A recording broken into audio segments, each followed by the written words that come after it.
Eu sou Ricardo Alvares, 48 anos, CEO de uma empresa de comércio de exportação de componentes eletrônicos em Buenos Aires. Minha vida foi claramente traçada desde a infância. Estude duro, trabalhe duro, acumule dinheiro, acumule reputação, acumule o sucesso que todos na Argentina admiram. Sempre acreditei que a felicidade dos meus filhos era passar numa das universidades de elite de Buenos Aires. Caso contrário, ir estudar no exterior, Estados Unidos ou pelo menos Inglaterra. Japão ainda era aceitável, mas o Brasil nunca esteve nas minhas opções, nem por um instante. Até que um dia, minha esposa me mostrou um folheto colorido sobre um programa de intercâmbio de 1 ano no Rio de Janeiro. A mensalidade, incluindo o alojamento, custava apenas 3 milhões de won, cerca de $2,000 por semestre. Ela falou baixinho, com medo de que eu recusasse. Eu ri secamente na minha garganta. 3 milhões de wons? Tão barato assim? Certamente havia algo errado. Mas quando vi o saldo da conta da empresa despencar durante a Covid, comecei a hesitar. Se mandarmos Clara, nossa única filha, para os Estados Unidos agora, certamente teremos que pegar um grande empréstimo no banco, disse minha esposa. É só por 1 ano, ela continuou. Há 20 estudantes argentinos correndo para lá. Eles dizem que a educação é muito boa, ainda ajuda as crianças a falar inglês fluentemente e elas até sabem sorrir de felicidade. Sorrir de felicidade. Imediatamente, visualizei a imagem das crianças brasileiras vestindo camisetas do Cristo Redentor, vendendo lembrancinhas na beira da estrada. Balancei a cabeça.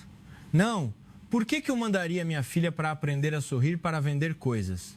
Mas no final, eu perdi para os números na minha conta e perdi para o olhar suplicante de Clara.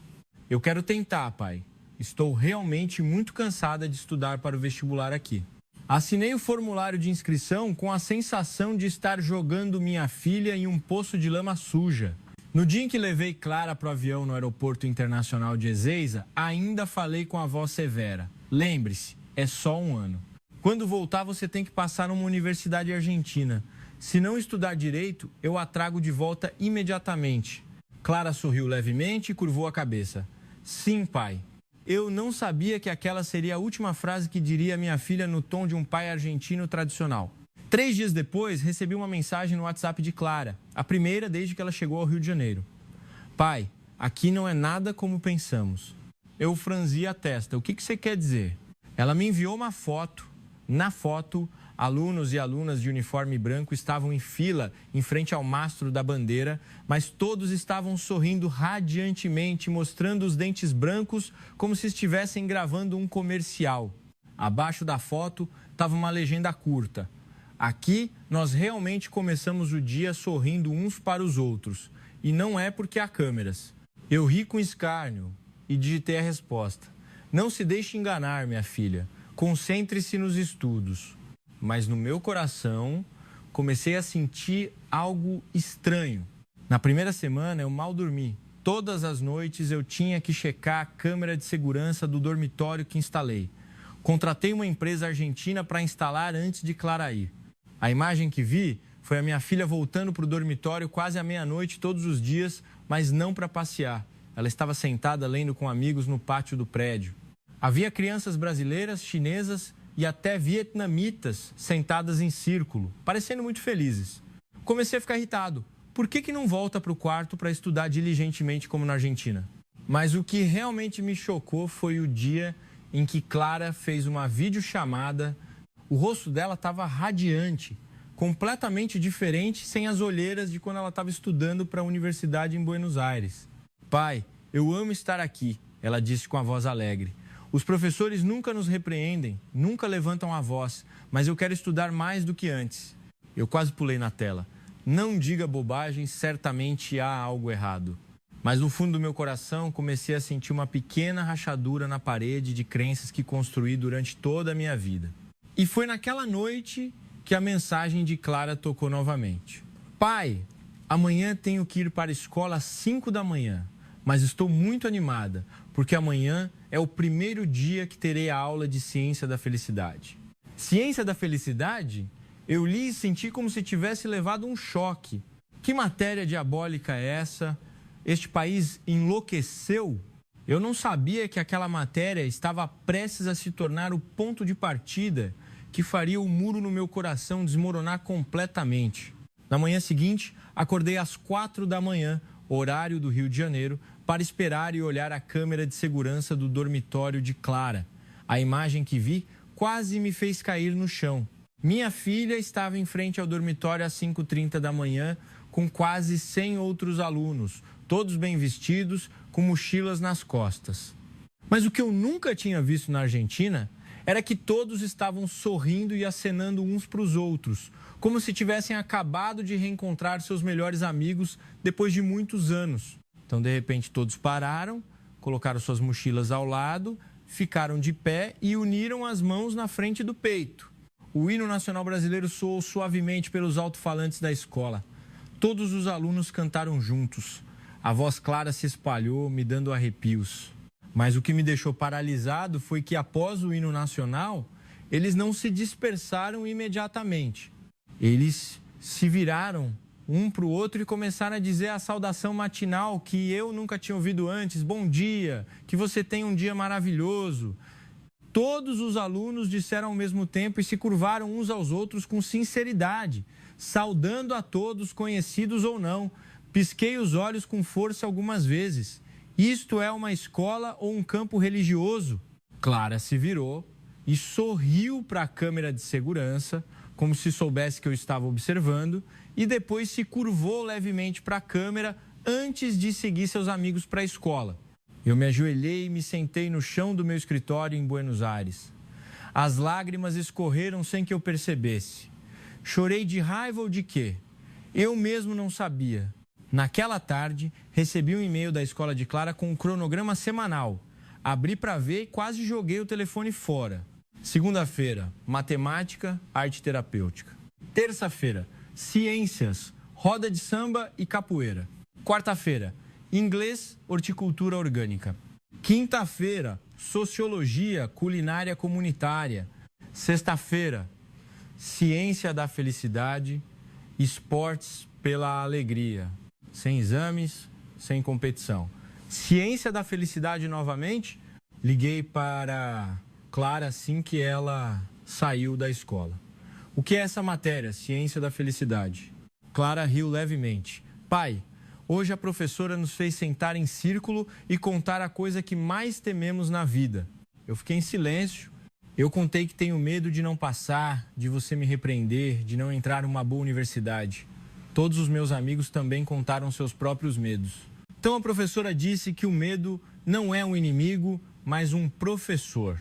Depois ela nos fez dar as mãos e respirar lenta e profundamente juntos, 10 vezes.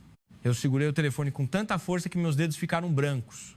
E você sabe, pai, depois disso me senti muito mais leve, como se estivesse carregando um escudo pesado sozinha por todo esse tempo.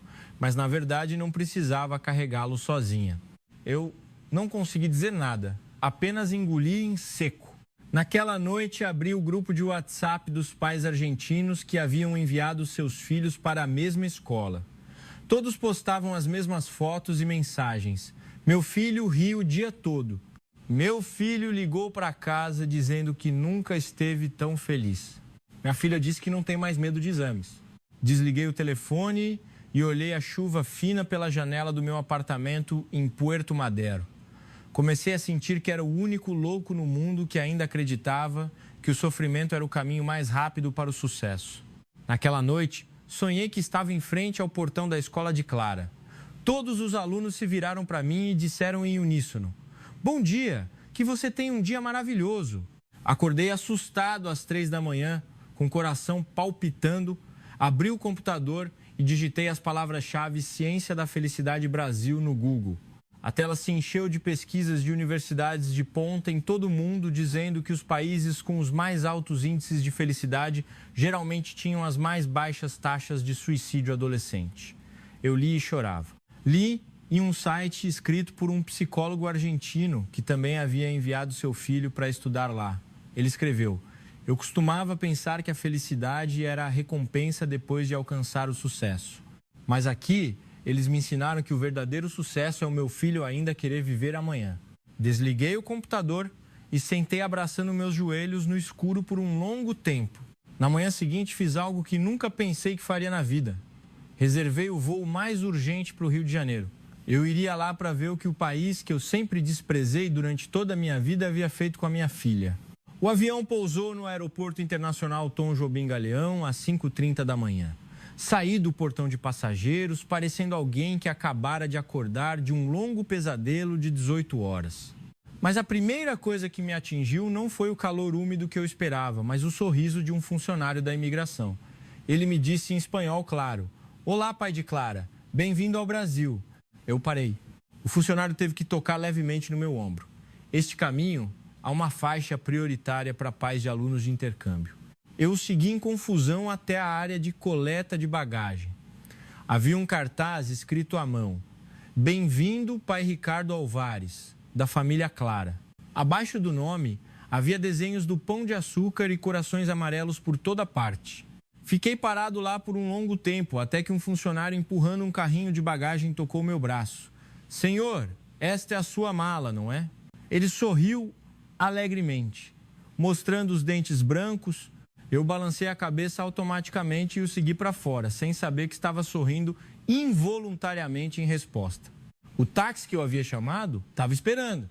O motorista, um homem de cerca de 50 anos, abriu a porta para mim e fez uma reverência.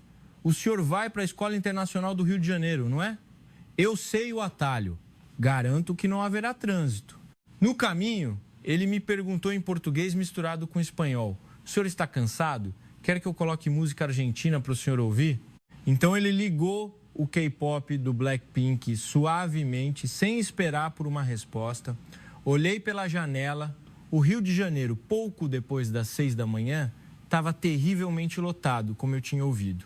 Mas o que eu nunca tinha ouvido era que todos os carros parados no trânsito, os motoristas estavam sorrindo uns para os outros, acenando, e ninguém estava buzinando, nem uma única vez. Comecei a sentir que havia caído em uma dimensão diferente. Cheguei à escola exatamente às 7 da manhã. Clara correu assim que eu saí do carro. Ela parecia um pouco mais magra, mas o rosto dela estava radiante, completamente diferente. Papai chegou. Ela pulou e me abraçou com tanta força que eu quase sufoco. Eu a abracei de volta sem saber que meus olhos estavam marejados. "Vim ver como você está, filha." Clara riu. "Você verá em breve." Ela me levou para dentro da escola. Vi alunos carregando mesas e cadeiras juntos, preparando-se para o dia de esportes. Nenhum professor estava dando ordens, mas todos estavam fazendo isso com um sorriso. "Pai, estes 2 dias não temos aulas de conhecimento, apenas aprendemos a ser felizes juntos." Eu me virei para olhar Clara. "Não há aula mesmo hoje?" Ela assentiu. "Sim. Nosso dia de esportes não terá vencedores nem perdedores, apenas amigos se divertindo juntos." Eu fiquei parado ali, atordoado. Às 3 da tarde, sentei-me para assistir à minha primeira aula de Ciência da Felicidade com a turma de Clara. A professora era uma brasileira pequena, de cerca de 30 anos. Ela começou a aula pedindo a todos os alunos que se levantassem e se virassem uns para os outros. "Hoje vamos praticar o perdão ao nosso eu interior." Ela pediu aos alunos que fechassem os olhos e disse lentamente: "Se cometermos um erro hoje, não nos repreenderemos, não nos puniremos. Em vez disso, nos abraçaremos gentilmente e diremos a nós mesmos: 'Tudo bem, da próxima vez farei melhor.'" Então a professora foi e abraçou cada aluno, sussurrando algo suave no ouvido deles. Vi Clara fechar os olhos, as lágrimas escorrendo pelo rosto, mas ela estava sorrindo. A professora veio até mim por último. Ela se curvou para mim e disse suavemente em espanhol: "Senhor, obrigado por ter a coragem de deixar sua filha vir aqui para aprender a amar a si mesma." Minhas lágrimas caíram ali mesmo. À noite, Clara me levou para comer no refeitório da escola. Apenas crianças brasileiras, argentinas, japonesas e chinesas sentadas comendo juntas como uma grande família. Um menino argentino veio até mim e se curvou. "Olá, senhor. Meu nome é Juan Cruz. Pensei em me matar no ano passado, mas depois de estudar aqui quero continuar vivendo todos os dias." Eu abracei aquele menino sem saber. Naquela noite, voltei para o hotel perto da escola. Abri a câmera de segurança do dormitório pela última vez. Clara estava sentada conversando com outra amiga argentina. Ela disse: "Você sabe, meu pai costumava dizer que se não sofrermos, nunca seremos bons. Mas agora eu sei, se não amarmos a nós mesmos, nunca seremos realmente bons." Desliguei o computador e sentei chorando sozinho no quarto escuro. Chorei porque sabia que estava prestes a perder a velha crença que mantive por 48 anos para nunca mais voltar, e eu estava com medo. Mas ao mesmo tempo também me senti mais leve do que nunca. Acordei na manhã seguinte com uma sensação estranha, como alguém que acabara de morrer e renascer no mesmo corpo. Decidi não voltar para a Argentina como planejado originalmente, mas pedir para ficar mais 3 dias sem avisar a empresa. Eu queria saber o quão profundo era o milagre que havia acontecido com a minha filha. Clara me levou para ver o projeto Escola dos Sonhos, que era uma matéria letiva aos sábados. Todo aluno tinha que escolher um projeto que quisesse fazer pela comunidade e implementá-lo em um semestre. Na primeira sala de aula em que entrei, 3 alunos argentinos estavam desenvolvendo um aplicativo chamado Me Abraça. O aplicativo enviaria notificações aos amigos na lista quando detectasse que o usuário estava mostrando sinais de depressão, usando o IA para analisar a voz e a frequência cardíaca do smartwatch. Um menino se virou, me viu e se curvou. "Olá, senhor, eu também queria morrer, mas agora quero ajudar os outros a não se sentirem como eu." Fiquei tremendo. Na sala ao lado, alunos brasileiros e japoneses estavam construindo pequenas geladeiras comunitárias colocadas em bairros de favela. Dentro havia comida já cozida e bilhetes escritos à mão. "Se você estiver com fome, pegue e coma. Fizemos com todo o nosso coração." Perguntei suavemente a Clara: "Então quem paga pela comida, filha?" Ela sorriu. "Todos os alunos doam voluntariamente 10% do seu dinheiro de mesada todos os dias. Às vezes pedimos em restaurantes perto da escola, às vezes cozinhamos e compartilhamos nós mesmos." Comecei a sentir que estava andando em um mundo que eu nunca soube que existia. Naquela tarde, sentei-me para ouvir um aluno do ensino médio argentino falar em um pequeno seminário com o tema "Por que escolhi ficar no Brasil em vez de voltar para estudar para a universidade na Argentina?" O menino falou lentamente em espanhol. "Em Buenos Aires, eu costumava pensar que se não entrasse em uma boa universidade, minha vida acabaria. Mas aqui, os professores me ensinaram que a boa vida não é a vida que vence os outros, mas a vida em que vencemos a nós mesmos todos os dias. E com compassomento pro que seta trovai." Eu levantei a mão e perguntei com a voz trêmula: "Mas se você não for para a universidade, como vai ganhar a vida?" O menino sorriu muito alegremente. "Vou abrir uma pequena cafeteria na esquina e convidar as pessoas que querem se matar para sentar de graça. Serei um barista que fará café e as ouvirá contar sobre a dor. Acredito que se eu puder ajudar apenas uma pessoa, minha vida já terá valor suficiente." A sala ficou em silêncio e depois explodiu em aplausos. Saí daquela sala com as pernas bambas. Naquela noite comecei a apontar falhas de acordo com meus velhos instintos. Eu disse a Clara: "Mas as salas de aula parecem velhas, filha. Os computadores não são novos. As cadeiras são de madeira antiga." Clara riu e me levou para o laboratório de ciências. A maioria dos equipamentos era antiga, mas os alunos estavam usando impressoras 3D consertadas a partir de lixo eletrônico para criar próteses de pernas para crianças deficientes em áreas rurais. O professor responsável, um brasileiro magro com olhos que se apertavam quando ele sorria, disse: "Máquinas novas são boas, senhor, mas se os alunos não souberem como consertar, não souberem como aplicar, as coisas novas também se tornarão inúteis." Eu quero alunos bons de uma maneira que este mundo nunca viu. Comecei a engasgar, minha garganta tremendo. Naquela noite, postei no grupo de pais argentinos pela primeira vez. Escrevi: "Eu costumava pensar que a boa educação deveria ter salas com ar-condicionado, computadores novos, professores famosos. Mas nestes 3 dias, vi crianças argentinas chorando de alegria ao ajudar os outros. Eu ainda não entendi tudo, mas comecei a me sentir culpado por ter desprezado este país." Dezenas de pais responderam, a maioria dizendo que também estavam hesitantes como eu. Fechei os olhos, as lágrimas caindo silenciosamente. Eu ainda não estava pronto para aceitar 100%, mas a rachadura no meu coração havia começado a se espalhar. Não podia mais ser escondida. Meu quarto dia no Rio de Janeiro começou com más notícias. Clara me ligou às 4h30 da manhã, a voz dela tremendo. Pai, eu não aguento mais. Pulei da cama imediatamente. O que houve, filha? Ela chorou alto. Acabei de receber a nota de matemática, tirei B. A professora disse que tudo bem, mas eu tenho medo de você me repreender. Tenho medo de te decepcionar. Eu me sinto uma fracassada total. Meu coração apertou como se fosse esmagado por um alicate. Isso é o que eu incuti na minha filha por 18 anos. O medo de uma nota baixa é igual ao medo do próprio pai. Rapidamente me vesti e chamei um táxi para a escola imediatamente. Cheguei à escola às 7 da manhã. Clara estava sentada abraçando os joelhos sob a figueira, o rosto pálido, os olhos fundos como se não dormisse há 3 dias. Ajoelhei-me e sentei-me ao lado dela. Papai não vai te repreender. Ela levantou o rosto, as lágrimas escorrendo. Mas você disse que se tirasse abaixo de A, eu deveria ter vergonha. Eu abracei minha filha com tanta força que senti suas costelas finas. Sinto muito, a culpa é do papai. Nesse momento, a professora principal de Clara se aproximou de nós. Ela era uma brasileira pequena, de cabelo na altura dos ombros, sorrindo tão gentilmente que eu só queria chorar por ela. Senhor, posso falar com o senhor em particular por um momento? Sentamos os 3 sob a grande árvore. A professora abriu o caderno de Clara para eu ver. Na página da nota B, havia uma linha da professora escrita com caneta rosa. Clara, você foi ótima por ter a coragem de fazer a última pergunta que estava além do programa. Mesmo que a resposta ainda esteja errada, você se arriscou e ousou errar. Isso é muito mais importante do que a nota perfeita. Estou muito orgulhosa de você. Julie, me corpo tremé.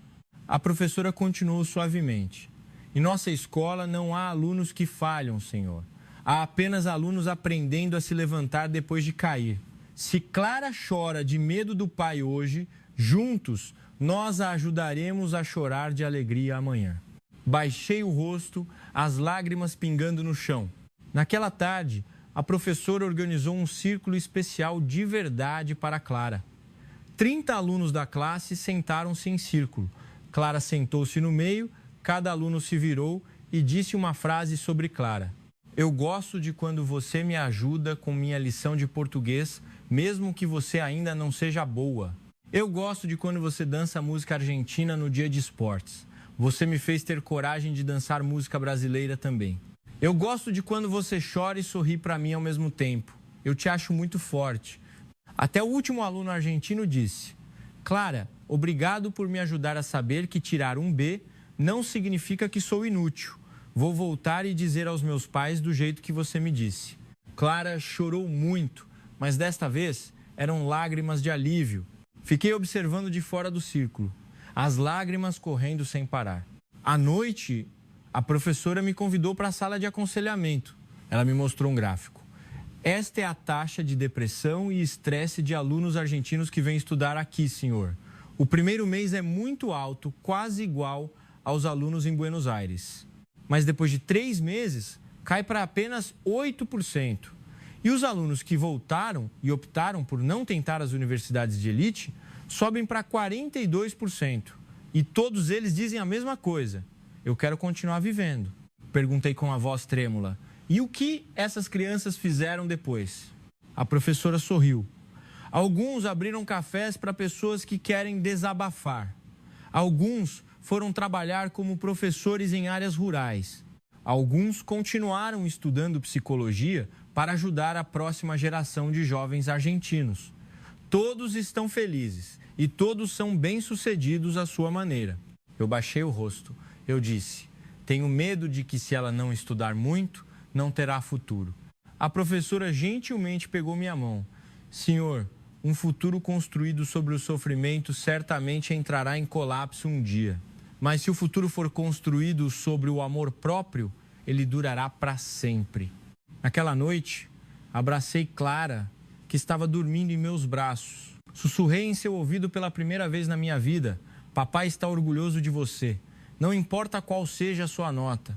Desculpe por ter feito você ter medo antes. Clara chorou mais alto, mas me abraçou mais forte. Eu sabia que este era o ponto de ruptura, o ponto em que eu aceitava que a velha crença morresse de verdade. Na manhã do 5º dia, acordei com o telefone tocando sem parar. Era minha secretária particular da empresa em Buenos Aires. Senhor presidente, as ações da empresa caíram 7% esta manhã. Os investidores estão perguntando onde o senhor está, por que não está em reuniões online como de costume. Eu fiquei em silêncio. A secretária continuou com a voz trêmula. O conselho de administração solicitou uma reunião de emergência. Se o senhor não voltar dentro de 48 horas, eles votarão para destituir Ló do cargo de presidente. Desliguei o telefone e caí no chão do quarto do hotel. Tudo que eu construí em 48 anos estava desmoronando. Só porque eu desapareci por 5 dias para assistir a aula de ciência da felicidade da minha filha. Abri o WhatsApp e liguei para Clara imediatamente. Papai tem que voltar para a Argentina hoje, filha, me desculpe. A mensagem mal tinha sido enviada há 10 segundos. Clara ligou de volta, a voz gritando. Não volte com pressa. Pai, hoje eu tenho a apresentação do meu projeto final. Quero que você fique para assistir. Eu agarrei o telefone. Papai não tem outra escolha, minha querida. A empresa está prestes a entrar em colapso. Clara ficou em silêncio por 3 segundos e depois falou com uma voz baixa, mas firme. Se você voltar hoje, eu nunca mais voltarei para a Argentina. Eu vou sair do programa e ficar aqui para sempre. Não voltarei a ser a antiga Clara que tinha medo do pai. Eu gritei no telefone e você enlouqueceu, mas ela desligou. Fiquei tremendo no meio do quarto, as lágrimas escorrendo sem parar. Pela primeira vez na minha vida, vi claramente 2 escolhas.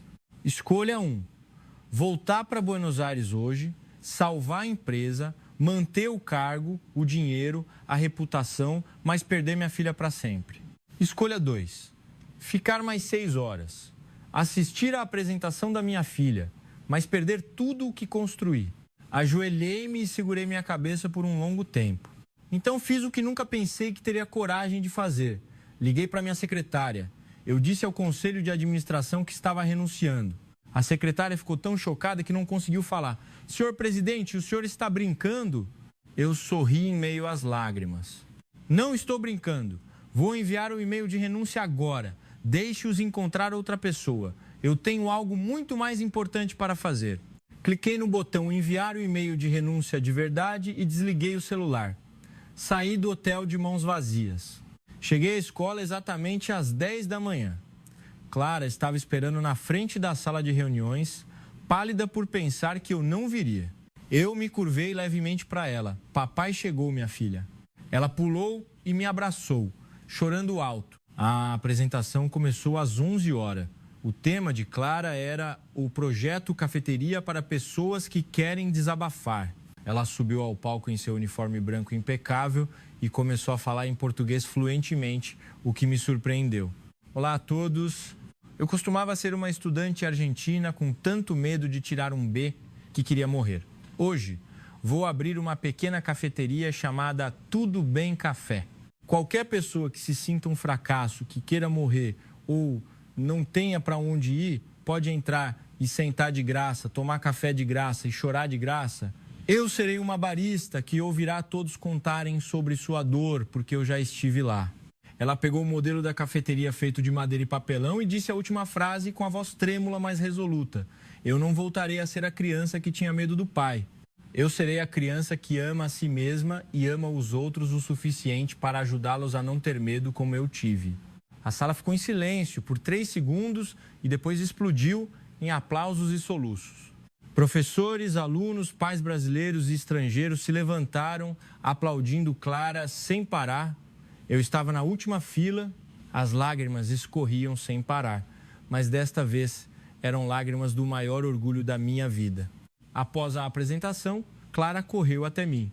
Você vai voltar para a Argentina, pai?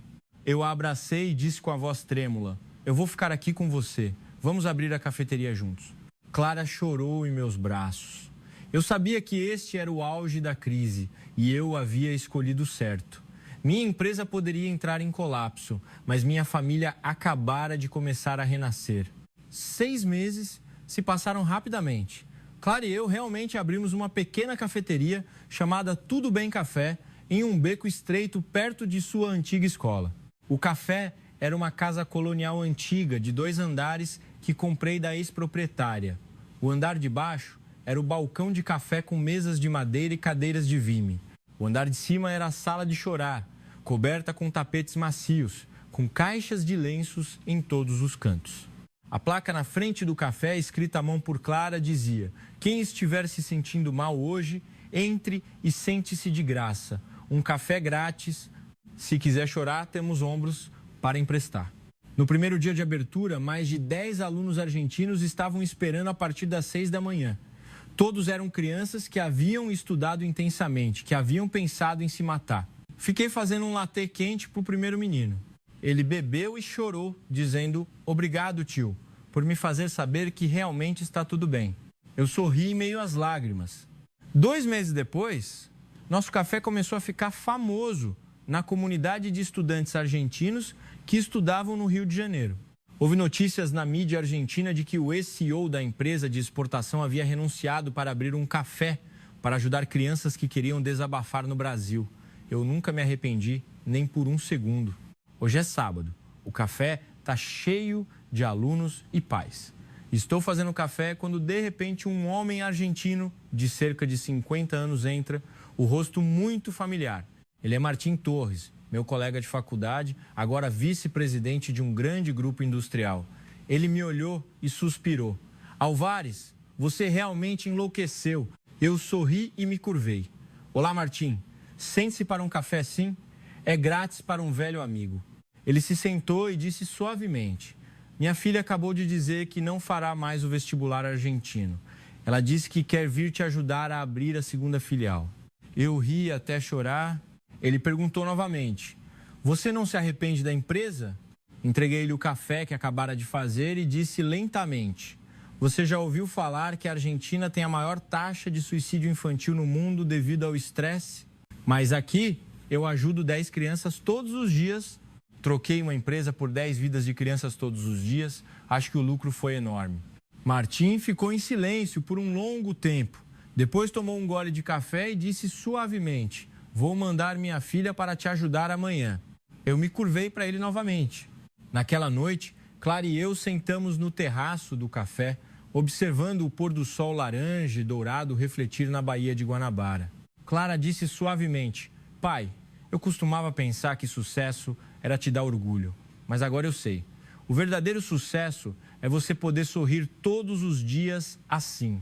Eu abracei o ombro da minha filha e disse com a voz mais pacífica da minha vida: minha filha, eu costumava pensar que felicidade era dinheiro, era cargo. Mas, na verdade, o Brasil me ensinou que felicidade é acordarmos e ainda querermos viver e vermos você sorrir sem medo de nada. Nós nos abraçamos em silêncio até o sol se pôr completamente. Eu sabia que nossa nova vida havia realmente começado e era muito mais bonita do que eu jamais sonhei. 1 ano se passou rapidamente. O Tudo Bem Café cresceu rapidamente. De um pequeno café de um andar, agora temos uma 2ª filial na área de Santa Teresa. Estudantes argentinos de escolas próximas se aglomeram para fazer trabalho voluntário. Alguns vêm ajudar a fazer café, outros vêm ouvir histórias de amigos que estão sofrendo. Hoje é o aniversário de 1 ano de abertura do café. Estou parado na frente da loja, olhando para os estudantes argentinos vestindo camisetas com estampas tradicionais brasileiras, distribuindo café grátis para os transeuntes. O cheiro delicioso do café misturado com o cheiro da garoa levemente caindo aquece meu coração. Clara se aproxima de mim com um café quente. Pai, hoje temos um convidado especial participando também. Eu franzi a testa. Quem é, filha? Ela sorriu radiantemente.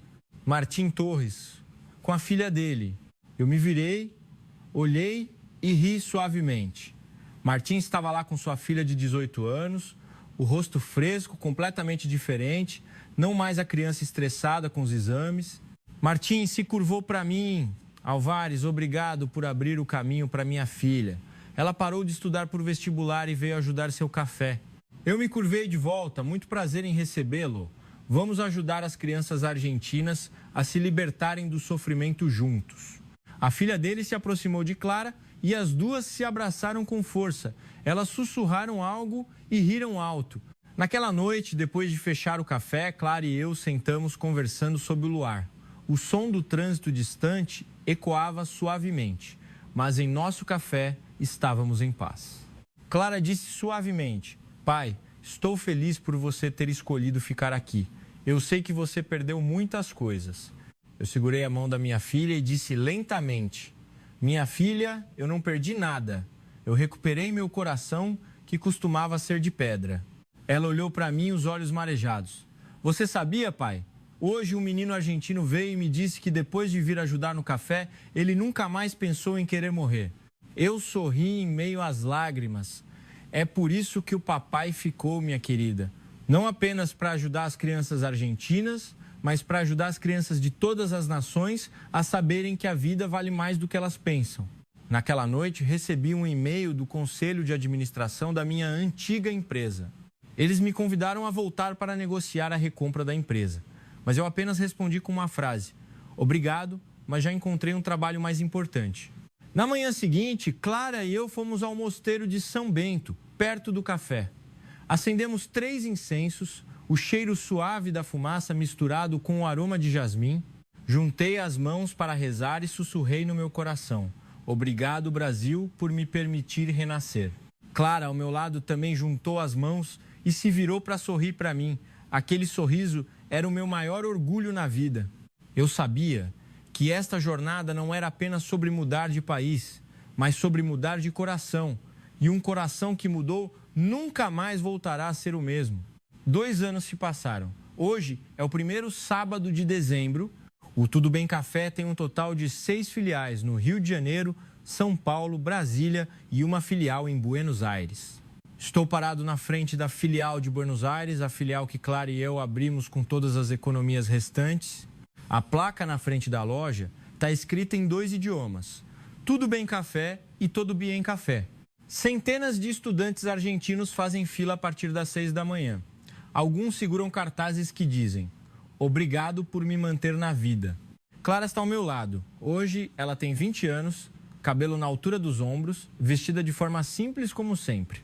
Ela se vira, sorri para mim e se curva levemente. Pai, hoje vou falar no palco.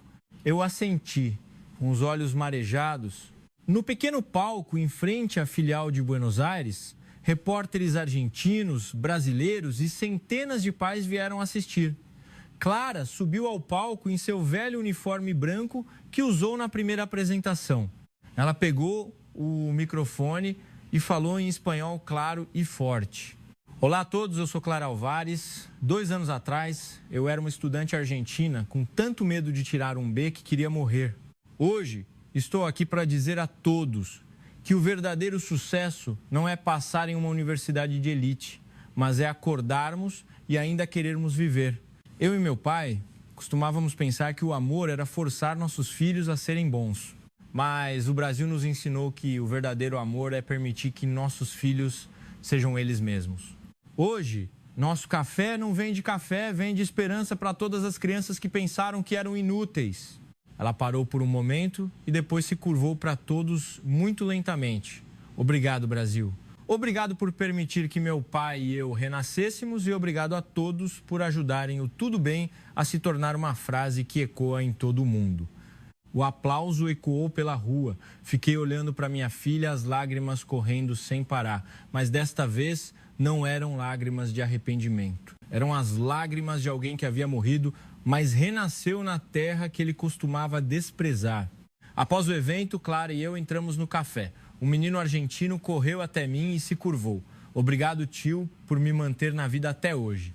Eu me abaixei, abracei o menino e sussurrei suavemente: tudo bem, meu filho. De agora em diante, tudo ficará melhor. Lá fora, a neve caía suavemente pela primeira vez no inverno de Buenos Aires. Mas em nosso café estava quente como a primavera no Rio de Janeiro. Eu me virei para Clara e disse a última frase que eu queria que se tornasse o legado da minha vida. Minha filha, este mundo não precisa das melhores pessoas. Precisa das pessoas que mais fazem os outros se sentirem tudo bem. E isso é o que o Brasil nos deu. Não apenas um sorriso, mas um coração forte o suficiente para abraçar a dor do mundo inteiro. Clara sorriu muito alegremente e respondeu suavemente: sim, pai. E de agora em diante vamos espalhar esta mensagem tudo bem para todas as crianças do mundo, até o dia em que nenhuma criança precise mais ter medo de tirar um B. Eu abracei minha filha com força e soube imediatamente que este não era o fim da história, mas o começo de um milagre se espalhando pelo mundo. De uma terra que costumava ser considerada pequena e subdesenvolvida, mas que tinha poder suficiente para curar os corações de milhões de crianças. O Brasil não apenas mudou eu e Clara, mas também está mudando este mundo. Um sorriso de cada vez, uma xícara de café de cada vez, uma frase tudo bem de cada vez. E eu usarei o resto da minha vida para transmitir esta frase tudo bem o mais longe possível. Porque eu fui a pessoa que quase matou minha filha com um amor errado. E agora, eu sou o pai que ama sua filha da maneira mais correta. Obrigado, Brasil, por permitir que alguém como eu voltasse a ser humano.